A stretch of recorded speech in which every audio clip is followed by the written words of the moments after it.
Buongiorno, siamo alla pole position concessionaria Royal Enfield.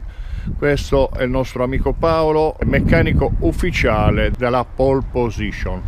Buongiorno Paolo. Ciao Federico. Buongiorno. Ciao. Allora Paolo, io sono qui da te perché oggi avevamo intenzione di parlare della nuova Euro 4 con ABS. Con ABS, sì. Allora, è qui. Allora, qua abbiamo il nuovo modello, la Bullet Classic Euro 4 con ABS. La prima cosa che notiamo è il forcerone dietro, che non è più tubolare ma è scatolato. È scatolato e come la GT, quindi abbiamo un telaio più rigido e anche nel guidarla la si trova più maneggevole. Un bel disco dietro, ABS che è all'interno qua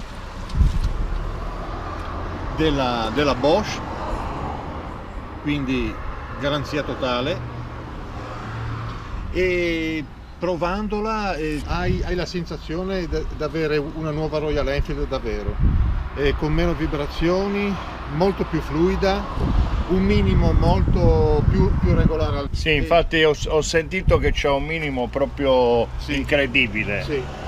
Poi di serie abbiamo anche il sellino posteriore, le nuove pedaline per il passeggero molto più confortevoli. Sì, vedo, le altre erano Sì. un pochettino più artigianali, Sì, più diciamo. piccoline, sì, esatto. Sì, qui c'è un paracalore. Paracalore. Come vedete ha una nuova concezione di motore, ci sono delle innovazioni tecniche come questa qui che vedete qui. E sembra così a vederla, sembra diversa. Altra cosa, abbiamo il tappo A vite che non è più quel tappo a ribaltina, forse a qualcuno piacerà, a qualcuno non piacerà. Francamente io preferisco questo qui perché l'altro diciamo che mi dava delle vibrazioni, sentivo dei rumorini che venivano da quel tappo che era a ribaltina. Poi c'è il nuovo interruttore delle luci che ora non c'ha più il selettore, esatto.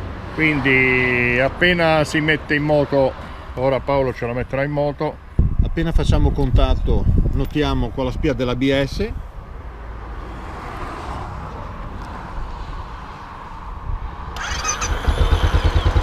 Il motore è silenziosissimo, parte sempre al primo colpo. ho notato che pure il motorino d'avviamento è più silenzioso. Più silenzioso, sì, comunque il motore lo hanno rivisto. E ho visto che hanno migliorato molto anche i cablaggi, i connettori. L'impianto adesso elettrico è più curato. No, hanno fatto veramente un bel mezzo. Hanno migliorato davvero tanto.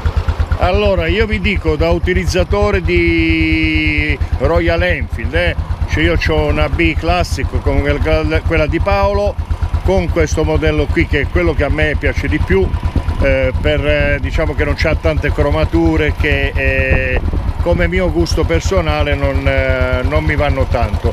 Mi piace tantissimo questa filettatura dorata che hanno messo, che riprende, vedete, l'adesivo del serbatoio. Qui vedo, mentre prima, come diceva Paolo, c'erano dei pezzi di nastro adesivo telato, ora tutto è ben cablato, cioè si vede proprio che è fatta meglio. Anche diciamo le luci pilota sembrano migliori, pure il faro, così l'aspetto generale è veramente migliore. Hanno messo un nuovo collettore qui, che prima questo qui non c'era. Paolo, Sì, se ci vuoi spiegare che cos'è.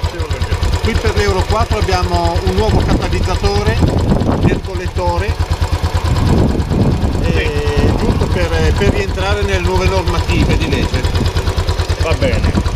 Io mi ricordo che appena dopo pochi chilometri questo scarico il mio divento un po' color dorato. Ora questo qui vedo che ancora mantiene sto colore cromato. Va bene Paolo, ora quello che ti chiedo io, fammi fare un giro. Ma certamente, ne rimarrai soddisfatto. Fammi fare un giro e ce ne andremo, va bene? Buona giornata a tutti. Allora ragazzi, io sono da pole position, ora faremo una ripresa proprio da on board su questa Euro 4, ok? Va bene, ciao a tutti, ciao a tutti. Ciao, grazie.